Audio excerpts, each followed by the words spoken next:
When I was 11, I had a steady babysitter named Jane.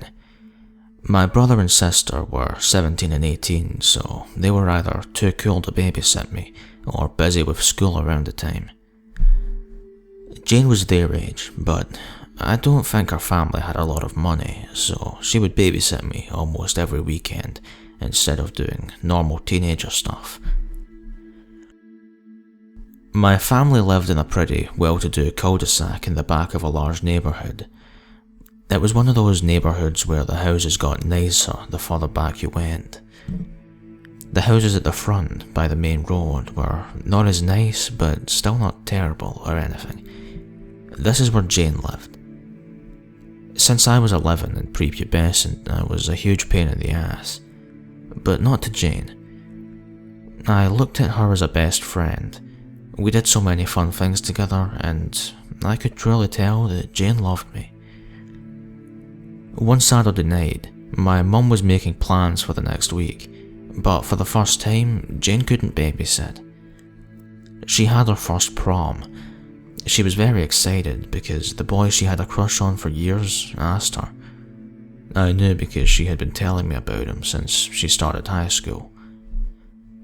My mother and I were both very excited for her, and I saw my mum hand her way more money than usual. Jane's eyes teared up, and she gave us both a hug and left. Since this was the mid-90s, everyone got babysitters from word of mouth. My mum heard from another mother that a girl that used to babysit for her kids had just moved back into her parents' house after grad school. She lived down the street from Jane. Her name was Becky, and my mum called her up to see if she could babysit for me this Saturday. Becky excitedly said yes and proceeded to ask my mum somewhat strange but not entirely alarming questions, like how tall I was, what I looked like, etc. There might have been other questions, but I was just hearing my mum's side of the conversation. When she hung up the phone, my mum said to my dad, "Wow, she sure is thorough." I was a little nervous, as Jane had been the only one to babysit me for years. In the rare instances she couldn't do it, my parents usually just cancelled their plans, but this was a work party and my dad was being honoured, so that wasn't an option. A couple of days before Becky was to come, I begged my mum to call Jane. I wanted to see if I could come over the night of the prom and see her in her dress. My mum kept telling me that she wouldn't want me there and that I could see pictures, but I insisted. So my mum called Jane and handed the phone to me. "Hey there, mate, how are you?" "I'm good. I wanted to see if I could come over on Saturday and see you in your prom dress." "Of course. I'm getting my hair done, but you can come over after that, maybe around 5:30. Tell your mum to call me first and make sure that I'm home." "It won't be my mum, it'll be Becky." Dead silence. "Wait, what?" Since she couldn't watch me, my mum found a girl named Becky to do it. "Oh, okay, sweetie, that's fine."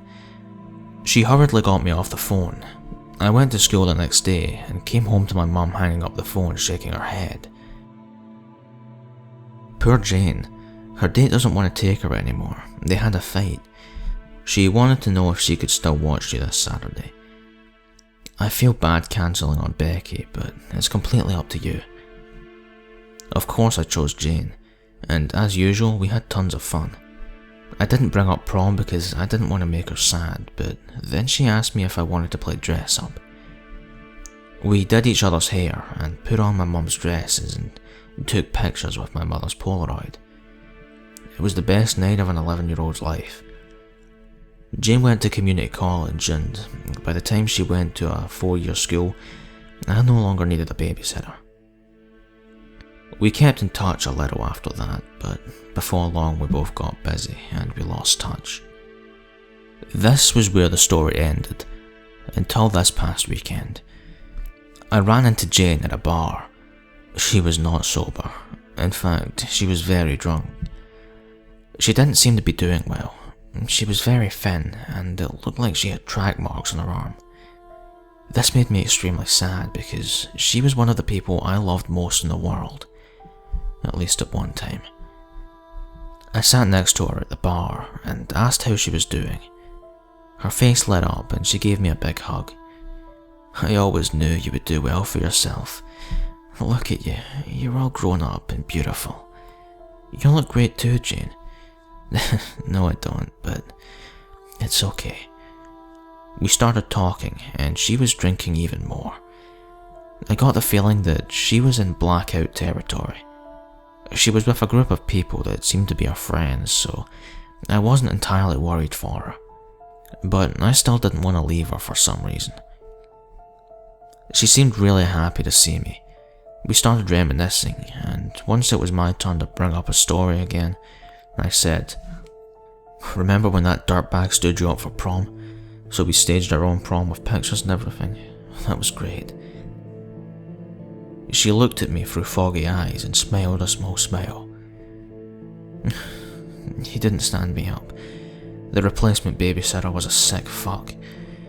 When I was little, she beat me, sexually abused me, threatened me, and locked me in the closets. Then she would invite her boyfriend over to do the same things to me. She told me if I ever told anyone, she would kill my family, and I thought I'd have to live in an orphanage. She took pictures of me too. I had repressed it until you said her name that day. Now it's all back, all of it. I should have told someone, but it's too late now. I just didn't want people to know what happened to me. I thought they would look at me differently. I regret so much. Who knows what else she did. She set down her drink and gave me a hug and a "good to see you," like she hadn't just dropped a major bomb on me. She stumbled out with her boyfriend. Everything came flooding back to me. The phone conversation with Becky with all the details, Jane's silence when I said Becky's name, how Jane stayed with me every single weekend until I was old enough not to need a babysitter. Some people might say Jane should have told someone, but she was just a kid. But she was an extraordinary kid. She gave up her prom to save me. She gave up every single weekend after that so nothing would ever happen to me. She was my guardian angel. Unfortunately, Jane didn't have her own Jane, and it makes me feel horrible. So Becky, let's not meet. If we do, I might just rip your throat out for changing the life of the most extraordinary person I have ever known.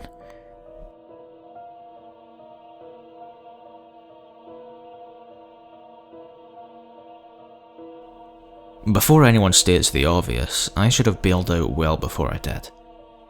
I dated my last serious boyfriend for around 6 years, and throughout the whole of those 6 years, I always received pokes off a fellow on Facebook.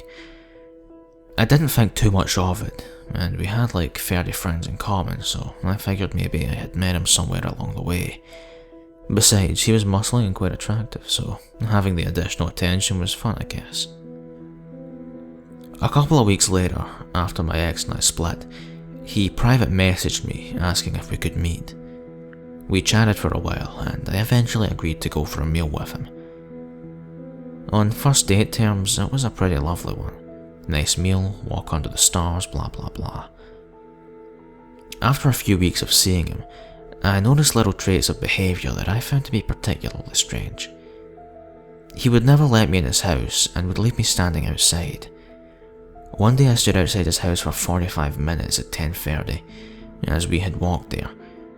I didn't know where the hell I was, and he decided that I had given him the hump for no apparent reason. This is where I should have bailed out. The following Friday, I figured I would give him the benefit of the doubt and invited him round. He stayed for 9 days. I had to text a friend asking her to pick me up and not invite him just to get him out.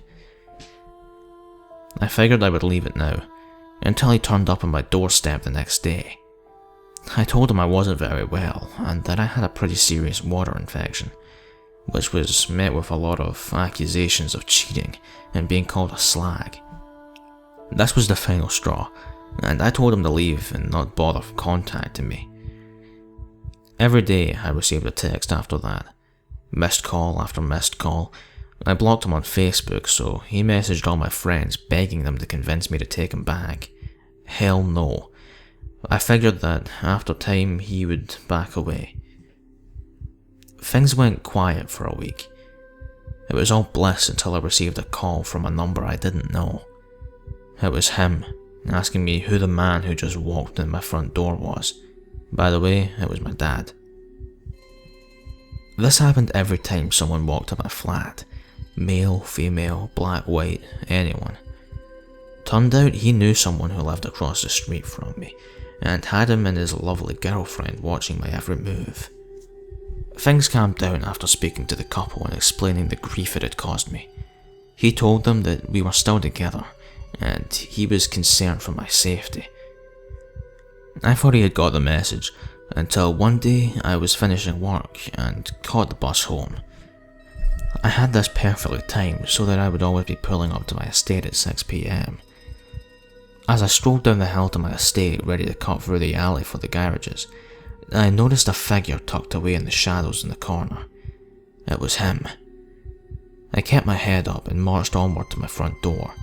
He followed a distance behind until I reached the door, and ran after me and chased me up the stairs in the block of flats I lived in.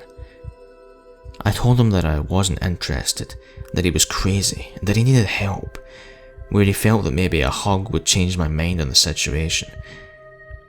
After letting out a massive scream from my neighbour, he was escorted out of the building, and was told that if he ever returned, it would probably be the last thing he ever done.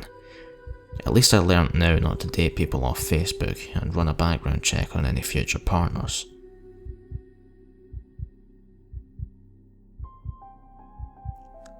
This happened a couple of months ago.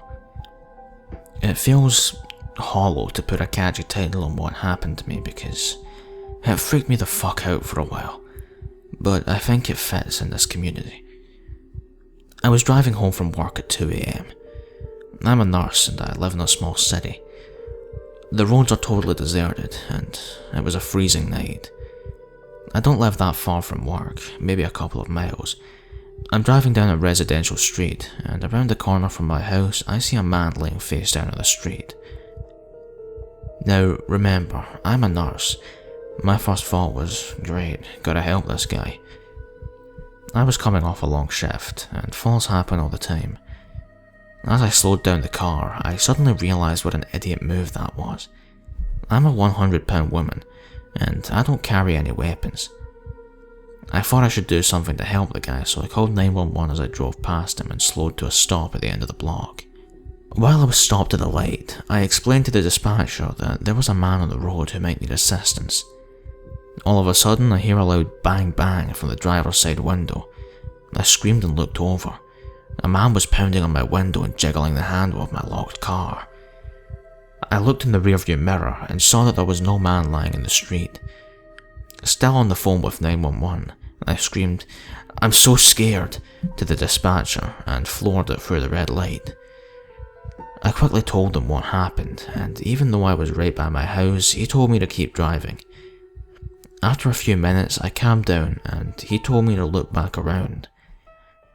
I pulled over down the road from my house and stayed in the car. I didn't see the man anywhere, so I got off the phone with the dispatcher, who told me he was sending a police car to cruise the area. As I gathered up my things, I do a final scan of the area, and I see the man. He's walking with 2 other men. I hunch away down in my car until they're far down the road, then bolt into my house. I don't know if he had ill intent, but it freaks the hell out of me that he wasn't alone. Always lock your car doors, and carry mace.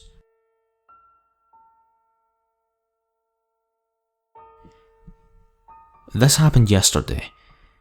I am driving to my boyfriend Eric's house. It's about 15 minutes drive. I quickly noticed that there's a car tailgating me. There's a Hispanic guy driving a 90s sedan, my best guess. As I reach Eric's street, the guy is still closely following me. I'm not completely alarmed, but paranoid enough to not stop at Eric's but continue on to the end of the street. As I look back around, the car's gone, Feeling good, I pull into the driveway and get out. As I'm doing this, the same car drives by. He does not slow down, does not look at me, does not acknowledge me in any way. Shrugging it off as a coincidence, I go inside. A few hours later, Eric is in bed and I'm watching TV. There's a large bay window opposite the couch, and you can see through a part in the blinds. I see movement out the corner of my eye. The floodlight comes, and the dog goes insane. Eric checks, but doesn't see anything. We figure it's a deer, and head to bed. 2 hours later, around 2 AM, the dog starts to go ballistic again.